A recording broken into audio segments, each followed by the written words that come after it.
আসসালামু আলাইকুম, সবাই কেমন আছেন? আশা করি সবাই অনেক ভালো আছেন। আলহামদুলিল্লাহ আমি অনেক ভালো আছি। তো ফার্স্ট টাইম ভয়েস এবং ভিডিও দিচ্ছি, আশা করি আপনাদের কাছে ভালো লাগবে। তো রেডি হয়ে নিয়েছি, এখন আমি আর আমার ননদ আনারসের বাগান দেখতে যাব। আমি আজ পর্যন্ত আনারসের বাগান দেখিনি, তাই আমার ননদ বলল, আসেন ভাবি, আপনাকে আজকে আনারসের বাগান দেখিয়ে নিয়ে আসি। তাই দুইজন হাঁটতে হাঁটতে গল্প করতে করতে চলে যাচ্ছিলাম আনারসের বাগান দেখতে। তো দেখেন আমার পিছনের ভিউটা কত সুন্দর, তাই না? দেখেন আমরা চলে এসেছি আনারসের বাগানে। এটা হলো আনারসের বাগান। আনারসের সিজন এখন শেষের দিকে, তাই এখানে আনারস নেই, কিন্তু দেখেন নিচের দিকের দৃশ্যটা কত সুন্দর, তাই না? এদিকের পরিবেশটা একদম শান্ত এবং নিরিবিলি ছিল।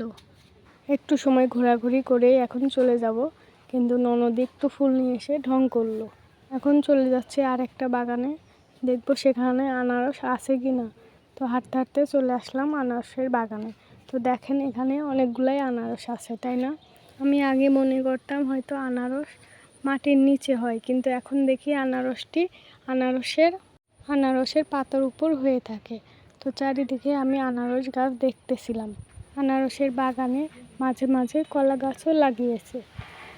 এক জমিতে দুই চাষ, তাই না? তো এখানে পুরো জায়গাটায় আনারসের বাগান। টাঙ্গাইল মধুপুর হলো আনারসের রাজ্য। মধুপুরে হচ্ছে মধু আনারস পাওয়া যায়। তো যারা যারা আনারস খেতে চান তারা চলে আসেন মধুপুরে। আমাদের এখন আনারস বাগান দেখা শেষ, এখন আমরা চলে যাব বাড়ির উদ্দেশ্যে। তো দেখেন আমরা এখন পাহাড় থেকে নেমে আসছি। পাহাড়টা বেশি উঁচা না, একটু উঁচা।